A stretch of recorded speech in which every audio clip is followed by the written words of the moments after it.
Hello everyone, and welcome back to Let's Play Evoland 2. I am joined once again by Cyberlink 420. And let's see if we manage to unite our star-crossed lovers. Possibly.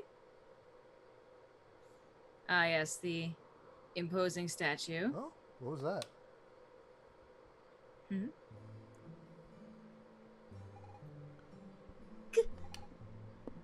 Grandma? Uh, Fina, you haven't changed a bit, my dear. But how? This is the first time. We already met once when you came to Silk Forest. Such a long time. Yeah, Finrella. Yep. Such a long. But I suppose for you it was only yesterday. But I don't even remember. We only spoke briefly. At that time, I was but a young sylph among many others. But after seeing you humans with your boundless hopes and bubbling excitement, I wanted to explore the world for myself. So I left the forest for good, even though I knew my choice would mean a short-lived life. So, that's how you met Finrod? Yes. My journey began with all the places I'd only heard of. The world is so beautiful and fragile. No day is like the one before. I had never felt so free. Eventually, I met your grandfather, Finrod. He was quite shocked to meet a sylph, I should say. Many years later, as his last bit of strength faded, he remembered promising a slightly mad girl that I would meet her here. I've waited for you since that day. Oh, Grandma! I'm so sorry! All this time you were here so close by. I regret nothing, Fina. True, my life was a short one, but I have felt more things within a few years than I did spending eternity in the forest. So, this is an interesting sort of concept that I've seen explored in a few games. Like, what if we could achieve immortality? What if we could achieve timelessness or be in a place where aging and things like that no Yeah. longer matter? But, like, You'd get bored almost real fast. you not only get bored really fast, but like there's less for you to sort of intellectually explore, or you might find yourself like, I don't know if you're familiar with the game The Dig. Oh, yeah, I remember the dig. So there's literally that's one of the key points in there. I don't want to spoil everything, but that's an element of that game as well, which I also have a playthrough on my channel for anyone who is watching this and wants to go back Oh, and watch it for yourself. Anyway, um, but generally speaking, there's this idea that we as humans, we kind of feel our mortality really strongly, and we kind of like aspire to ascend to immortality someday, to find a way to make us live long past our limited lifespan. But there always seems to be this sense that becoming immortal means losing the part of us that experiences life as, and I think that's true, because without death, then what do we have, what incentive do we have to improve a or to lot, try to change and a things? lot of things just kind of lose their meaning because If we have all of eternity to get something done, then why would we get it done immediately? right. And if eternity in fact happens all simultaneously, then there's really no incentive to do it, because it would eventually get done anyway and you don't care about it. So I kind of love the concept, and I love whenever it gets explored in fiction, because there needs to be. I understand we don't really want to die, but it is in fact the fear of death itself and the aspirations to improve the world around us that kind of shape our experiences and give us our most memorable moments in our experiences. So, Yeah. anyway, I'm sorry for this little sidetrack, but I find that kind of thing interesting. I love that kind of story element. Yeah. Anyway, I am only sad to leave this world behind, not having been able to hold you, not having seen you grow up and be happy, not being able to help you in your adventures. Oh, Grandma! But you do help me! Every time I use my power to aid Kuro, you're with me! Thank you. Thank you, my sweet Fina. Thank you, granddaughter. Live each day like it's your last, and treasure every moment, because time will pass you by. I leave this to you as a farewell gift. Uh-huh. So a sylph that has actually left the world and experienced things to make them cry Yep. will produce a tear. Grandma! Sorry for the piercing shriek, everyone. Farewell.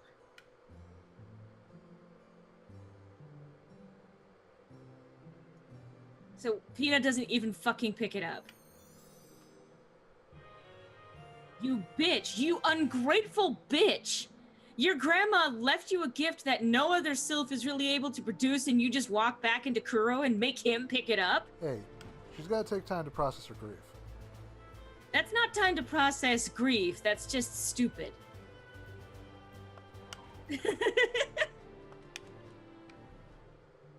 So now we can go back and actually talk with her. Possibly. The only named sylph, though, like, that was kind of a giveaway. Yep. Other than the Oracle.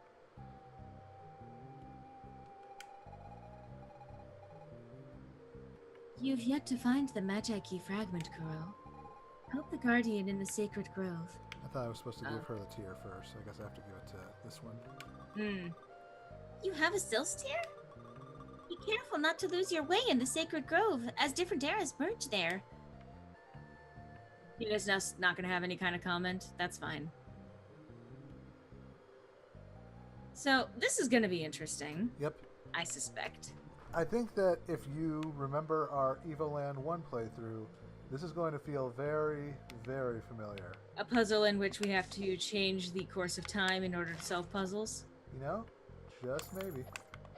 I mean, I see the little elements there of the time-space distortion place that we went to once upon a time.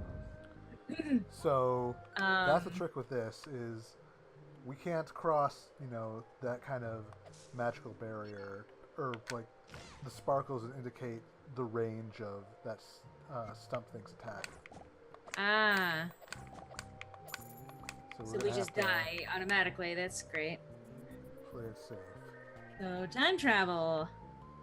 So those lines indicate the barrier of time? Yep. Those lines will tell us, you know, where we can shift points. I think the color determines whether you go forward. Oh my god! I just noticed how much money you have. Yeah. I see you did a little bit of farming then. No, that just kind of happened naturally. So you did some unintentional farming. A little bit, yeah. So I guess our financial needs are going to be there, are going to be fulfilled for the rest of this game. Yeah, we're pretty much good, honestly. But meanwhile, we need to keep kind of looking around this forest and figure out our way forward.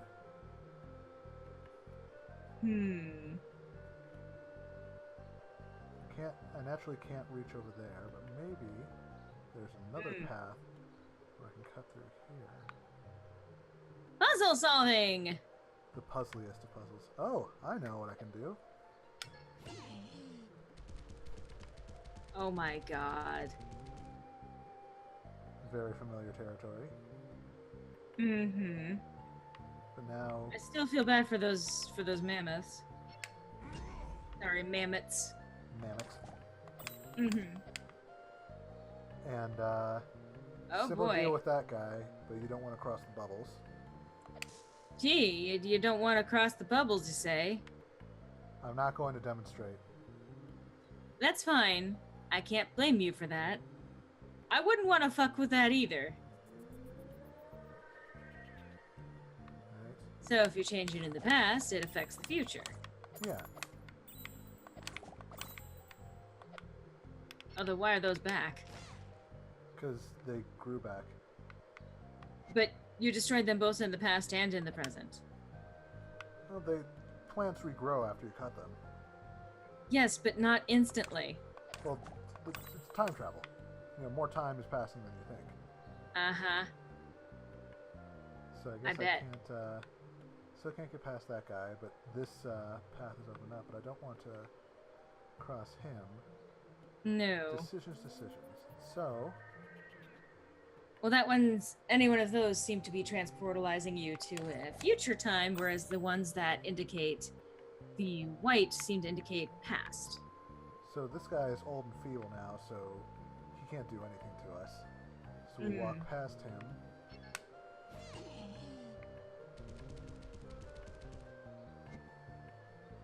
Huh. I can't get past these because they're already fully grown. So instead, but I'll move this guy forward just so he's kind of out of the way. Is there anything else I can do over here? And that one no longer even has an option to transport. Yeah, it definitely seems like these are very limited in how much you're able to do at a time. Right. So I'll go back to the present.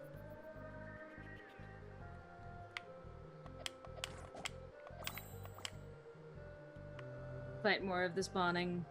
Can't get past that right now, so I gotta go even further back to the past. At which point, those things will only be seeds, and I can just walk past them nice and easy. And it is interesting that this affects things throughout time, too. Because this is a place where all times are converging. So even the things that affect the past. Okay, I'm not dealing with that, so...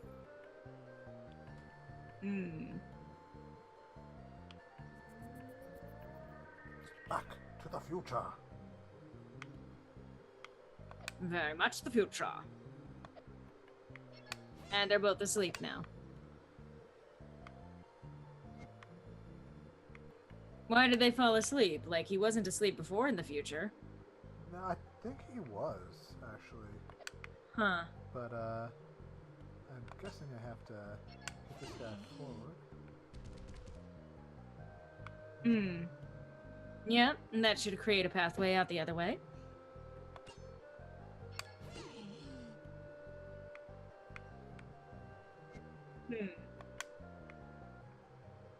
Okay.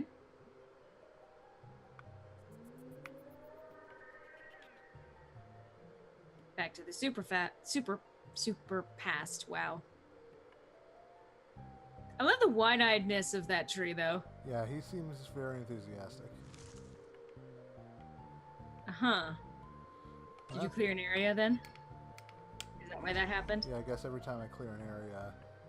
Oh, good. You gotta push buttons. Alright, that indicates a place where there's going to be a time travel option, it seems like. Yep, and we've got some sparkles showing that Velvet can... I wonder what this guy's deal is. Oh, those are eyes. You came to help our guardian? My kin and I will help you out. Listen to our advice if you lose your way. Once they get big, the tomatoes can prevent the Sadistas from spotting you. Good advice. Yes. Have we seen any Sadistas yet? I imagine they're the, like, black, bubbly things. Yeah. Oh. Like that. I mean, it does seem a little sadistic, this is true. So, alright. Let's try this again. Alright.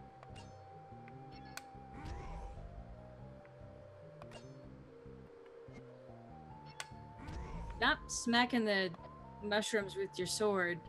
You know, that is, again, not a sentence that I expect to say very often. Just often enough to make it interesting. Yeah, and they want to be careful about traveling to the future. Well, that was close. It gave me a warning shot.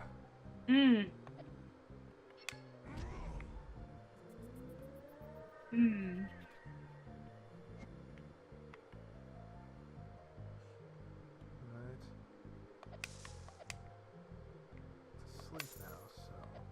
I wonder if I can... Alright, so that didn't do anything. Freezing doesn't do anything either.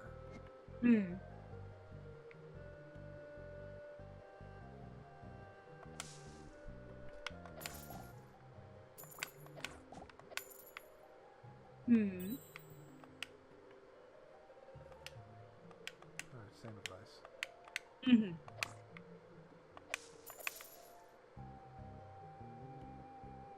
Again, we can't actually gain any more money, but... But we can grab this. We can get a chest. Collectible star! At least we don't have to continue trying to collect the aspects of game development. Yeah. I mean, I loved that mechanic in Evoland, but... Oh. There's that tomato. Alright. So, how do we do this? Like, looks like it can't be moved. So it's probably go to the past thing. Yep. Go to the past, move it, and then come back. And then you gotta freeze it again, I guess. Oh! Oh! Oh, you gotta walk... Okay. I see how it is. You gotta walk along behind the... Apparently... And not do that. Okay. No, I see now. I have to let it Paste pass. with the tomato thing. Not even that. Or maybe freeze it in the right spot? Actually, yeah, that's probably an easier way to do it.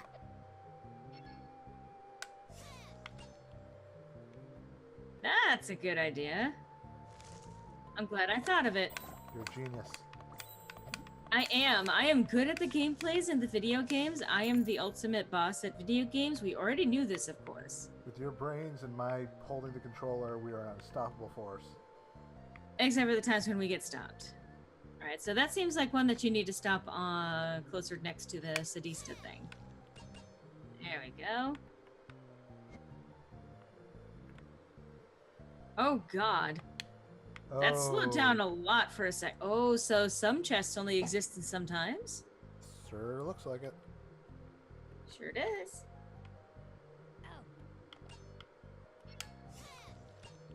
Oh god. Alright. So maybe if I travel to the future like this.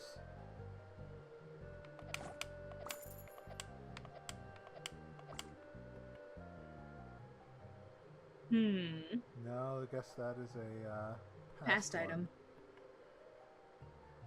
Well, that's fine.